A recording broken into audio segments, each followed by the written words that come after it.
Eu vou dar continuidade ao áudio sobre perdão e nós vamos fazer então perdão parte 2. Eu havia feito comentário sobre Mateus capítulo 18 a partir do versículo 23. Jesus ele conta como fosse uma parábola. E ele diz que por isso o reino dos céus pode comparar-se a um certo rei que quis fazer as contas com seus servos. Então esse rei ele quer ajustar a conta com todo mundo. E aí ele quer trazer aquelas pessoas que devem para fazer o acerto. E ele no 24 diz que começando a fazer contas, foi-lhe apresentado um que lhe devia 10.000 talentos. E aí eu quero que tu tenha noção o que é essa dívida. Apareceu lá um servo que devia 10.000 talentos. Um talento corresponde a 20 anos de trabalho de um lavrador normal, de um trabalhador. 20 anos, um talento. 10.000 talentos são 200.000 anos de trabalho. Então, já dá para te entender de uma maneira simples, assim de simples, que é uma dívida impagável. Um talento corresponde a 34 quilos de ouro. 10.000 talentos são 340 toneladas de ouro. E esse servo deve isso ao rei. E o rei, vendo, no 25 diz, e não tendo ele com que pagar, o seu senhor mandou que ele, sua mulher e seus filhos fossem vendidos, com tudo quanto tinha, para que a dívida se lhe pagasse. Então aquele servo prostrando-se o reverenciava, dizendo, Senhor, sê generoso para comigo e tudo te pagarei. Então quando se apresentou aquele que devia 10.000 talentos, e vendo que não havia possibilidade de pagar, o rei determina que ele seja vendido, ele, a esposa, os filhos e tudo que tem, para que a dívida seja quitada. E ele pede, ele começa a implorar, aquele servo, ele se prostra, e ele reverencia o rei, e ele pede que o rei seja generoso com ele. E ele promete pagar uma coisa que ele não tinha nem como pagar. Ele disse, seja generoso comigo, e tudo te pagarei. No 27 diz, então o Senhor daquele servo, movido de íntima compaixão, soltou e perdoou-lhe a dívida. Então, quando aquele servo clamou, pedindo que o rei fosse generoso com ele, e ele queria pagar. Não se sabe de que jeito, de que forma, mas ele está querendo pagar a dívida. E o rei se move de íntima compaixão. E ele solta aquele homem. Quer dizer, aquele homem estava ali, já ia ser preso, ia ser vendido, com tudo que tinha. E o rei dá a liberdade para ele.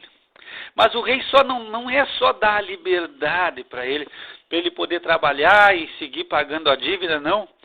Ele não recebe simplesmente uma oportunidade para poder pagar a sua dívida, mas o rei ainda solta e ainda perdoa toda a dívida. Então aqui nós vemos o que? Misericórdia, que misericórdia é não receber o que se merece.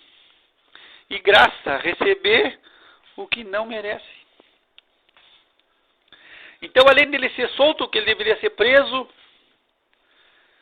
ele é solto e ele ainda recebe o perdão que ele não merecia. Mas o rei foi movido de quê? De íntima compaixão. E nós vamos ver aqui, Jesus ele está fazendo uma comparação referente ao reino dos céus. E que esse rei está ajustando contas. E vai chegar uma hora que nós vamos ter que nos apresentarmos diante de Deus e prestar conta da nossa vida. E aí nós vamos ter que ter algo na nossa vida que possa saldar nossa dívida com Deus. E eu não tenho nenhuma condição em mim mesmo de pagar o que eu devo para Deus. E eu vou ter que me respaldar no sacrifício que foi feito por Cristo Jesus. E eu vou ter que pedir misericórdia e pedir que Deus me olhe através de Cristo Jesus, porque através do que Jesus fez por nós na cruz do Calvário, morrendo e assumindo a minha culpa, a minha dívida foi paga. E eu recebi a justiça de Deus. E a justiça de Deus foi satisfeita porque o pecado gera morte. Romanos 6, 23 diz que o salário do pecado é a morte. Então, Jesus veio para morrer. Ele não veio para outra coisa. Ele veio para morrer por nós. E isso foi acertado antes da fundação do mundo pelo Pai, o Filho e o Espírito Santo. Ninguém sabia, era um mistério. Mas já estava acertado antes da fundação do mundo que Jesus ia vir e ele seria o preço do nosso resgate, da nossa redenção. Que através do sangue nós íamos ser redimidos pelo sangue do Cordeiro. Então João Batista diz, o Cordeiro de Deus que tira o pecado do mundo. Então, hoje o que nós vemos aí? Muitas pessoas tentando achar outros caminhos de redenção, achando outros caminhos, outras formas de pagar a dívida. E aí se inventa uma série de jeitos, de maneira, de boas obras, de fazer isso, de fazer o outro. Mas nada vai satisfazer a justiça de Deus. Se tu ler a palavra de Deus, tu vai ver que o único sacrifício que foi satisfatório para Deus foi a morte do seu filho na cruz. Ali o preço foi pago. E se tu quiser inventar outra história para tentar pagar tua dívida com Deus, Deus vai te jogar na cara. Mas com toda tranquilidade. Por quê? Porque ele deu, e eu já disse, ele deu o filho dele. E aí se eu achar que o filho dele não é suficiente, eu estou pisando no maior sacrifício que houve em toda a história. Nós fizemos boas obras, mas fizemos boas obras porque nós somos salvos e não para ser salvos. O apóstolo Paulo escreveu aos Efésios, no capítulo 2, e ele diz que nós somos salvos pela graça, é um presente. Efésios 2, diz assim, Efésios 2:8, porque pela graça sois salvos, por meio da fé, e isso não vem de vós, é dom de Deus, não vem das obras, para que ninguém se glorie. Porque somos feitura sua, criados em Cristo Jesus, para as boas obras, aos quais Deus preparou para que andássemos nela. Então é claro, é óbvio, é simples aqui o que a palavra de Deus diz. E se tu ler, tu vai, tenho certeza que tu vai entender da forma como eu estou entendendo, porque é simples. Nós somos salvos graça, presente. E aí depois eu posso fazer questão de dizer, não vem de obras. Então eu não tenho o que eu possa fazer. E o que o homem possa inventar, porque o homem quer passar por o sacrifício de Cristo, ele não quer parecer assim, ó. E a ideia, eu não quero dever favor para ninguém. Só que essa dívida, se tu voltar ali, a dívida são 200 mil anos de trabalho. E eu não fico com nada, pagando tudo que eu receber. Então essa dívida é impagável. Só que a gente continua achando que não devemos dever favor para Deus, e a gente começa a inventar, e aí as religiões inventam vários sistemas para que o homem ele se restaure a si mesmo. E eu quero que tu compreenda uma coisa: se nós conseguíssemos nos restaurar a nós mesmos, Jesus não precisava ter vindo. Então eu estou pisando no planejamento que Deus fez antes da fundação do mundo, na eternidade, quando Ele acordou com o Filho, com o Espírito Santo, como seria a redenção do homem, que seria através do sangue. Que nós seríamos redimidos pelo sangue do Cordeiro. Então Ele nos comprou por sangue. E era essa forma que Deus bolou, e é o que Deus vai fazer, e o plano de Deus é esse, e não tem outro plano, e é desse jeito. O apóstolo Pedro, na primeira epístola, no capítulo 1, versículo 18, ele diz assim: sabendo que não foi com coisas corruptíveis, como prata ou ouro, que fostes resgatado da vossa vã maneira de viver, que por tradição recebeste dos vossos pais, mas com o precioso sangue de Cristo, como de um cordeiro imaculado e incontaminado. Então nós fomos resgatados por sangue. E nós somos resgatados, e esse é o plano de Deus, e é o único caminho, o único jeito de haver resgate da nossa vida e redenção, é através do sangue vertido por Jesus na cruz. É esse sangue que paga a nossa conta. Não é ouro, não é prata, é sangue.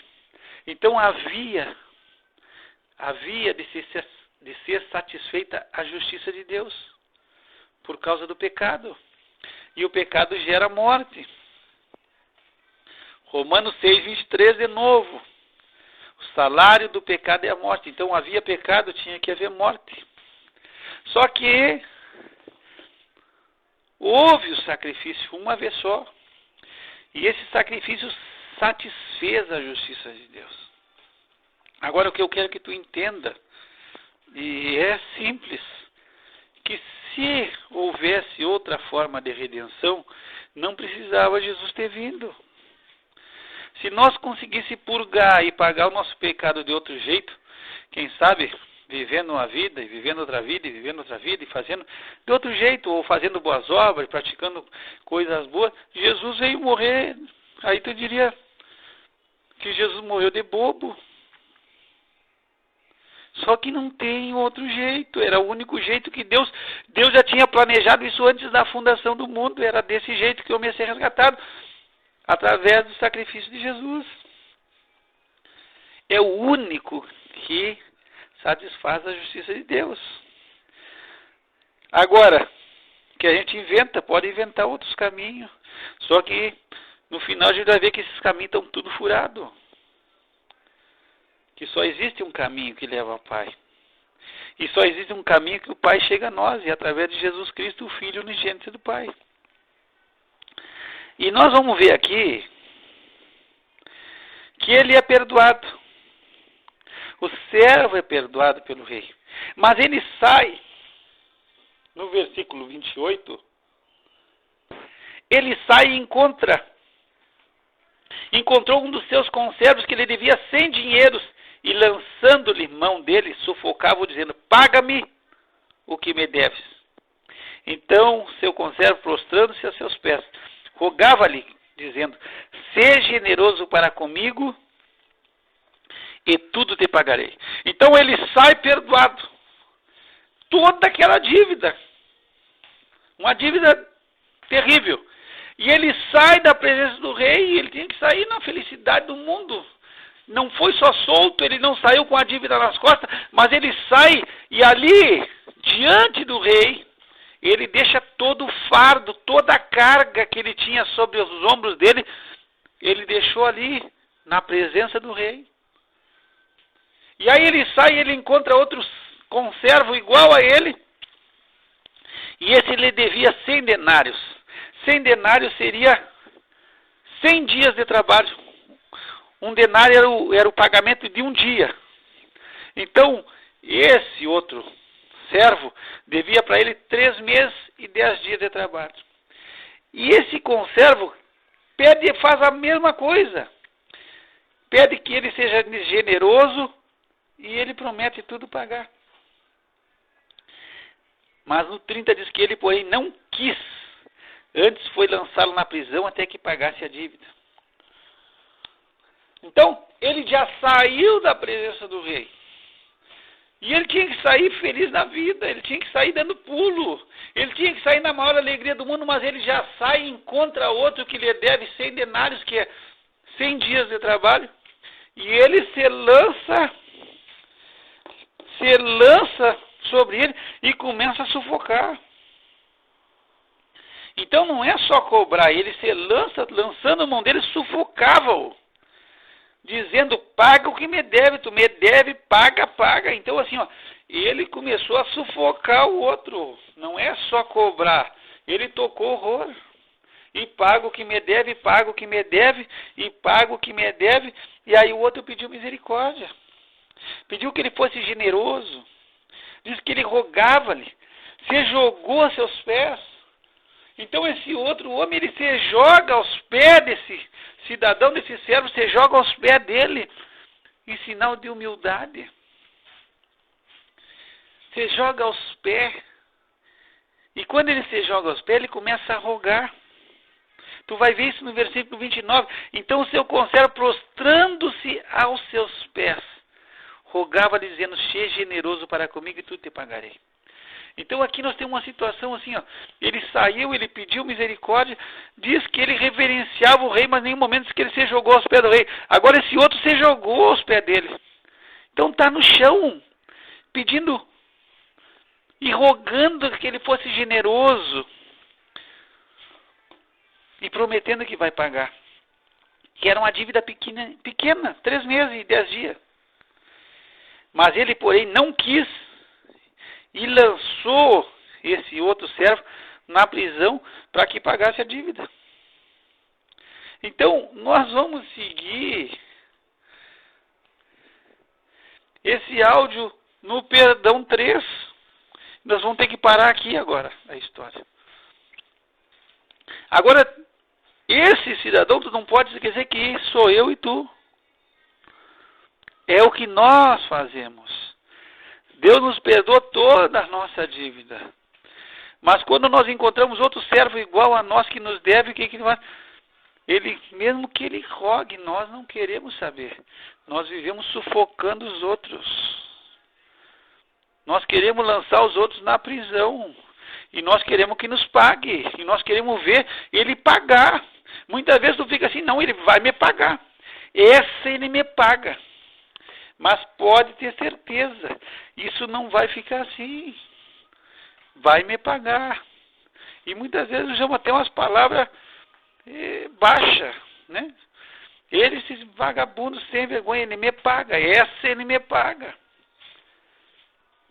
E é nesse jeito. E nós vamos seguir essa parábola no perdão, parte 3, o áudio já ficou grande já.